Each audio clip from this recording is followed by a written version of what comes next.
ব্যর্থতা থেকে মন খারাপ এবং সেই মনকে ভালো করার জন্য আমরা এমন কিছু জিনিসের দিকে ছুটে যাই, যে জিনিসগুলোই আমাদের জীবনে পরে আসক্তির সবথেকে বড় কারণ হয়ে দাঁড়ায়। তখন সেই আসক্তিটাই আমাদের জীবনকে পুরোপুরিভাবে শেষ করে দেয়। তোমার জীবনে ব্যর্থতা আসবেই। সেই ব্যর্থতার টাইমে তোমার মন খারাপ হবে। তুমি একদম ভেঙে পড়বে। তোমার কাজ করার প্রতি কোনো ইচ্ছে বা অনুভূতিটাই থাকবে না। কিন্তু তবু মন খারাপের দিনে তোমার পাশে শুধু তোমাকেই থাকতে হবে। তুমি তোমার মনটাকে ভালো করবার জন্য অন্য কারোর কাছে বা অন্য কোনো জিনিসের দিকে ছুটে পড়ো না। তোমার মন খারাপ হলে তুমি একজনের কাছে ছুটে যাও। এমন একজনের কাছে ছুটে যাও যেখানে গেলেই তুমি মানসিক শান্তি পাবে।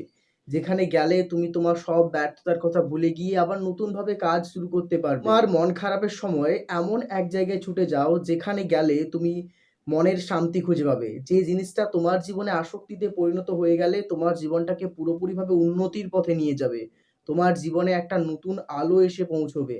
যে আলো তোমাকে পথ দেখিয়ে তোমার লক্ষ্যের কাছে পৌঁছে নিয়ে যাবে। আমি কার কথা বলছি আপনারা হয়তো এতক্ষণে বুঝতে পেরে গেছেন।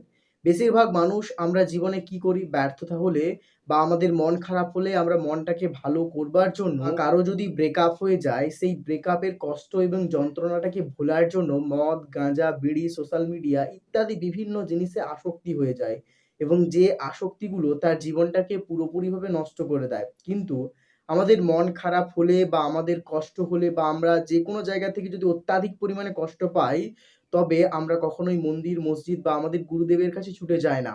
আমরা যদি এদের কাছে ছুটে যাই, তবে আমরা আমাদের জীবনে একটা মানসিক শান্তি পাবো এবং ওনারা আমাদেরকে আমাদের জীবনের সঠিক পথটা দেখিয়ে দেবেন। ওনারা আমাদেরকে বুঝিয়ে দেবেন যে আমাদের জীবনের আসল অর্থটা কি? আমরা কেন দুঃখ কষ্ট পাচ্ছি? তাদের কাছে যাওয়াটা বা তাদের কাছে থাকাটা যখন তোমার আসক্তিতে পরিণত হবে, তখন তোমার জীবনটা পুরোপুরিভাবে বদলে যাবে। যে জীবনে কষ্ট পেয়ে খারাপ আসক্তিতে জড়িয়ে না যেয়ে কোনো ভালো আসক্তিতে জড়িয়ে যাও, দেখবে তোমার মন খারাপ পুরোপুরিভাবে ভালো হয়ে যাবে এবং তুমি পুরোপুরিভাবে বদলে যাবে এবং তোমার জীবনটা উন্নতির দিকে এগিয়ে চলবে। তোমার জীবনে যে স্বপ্নগুলো আছে, সে স্বপ্নগুলোকে তুমি পূরণ করতে পারবে। তোমার সমস্ত আশা পূরণ হবে। তুমি যেটা চাইছো সেটাই হবে।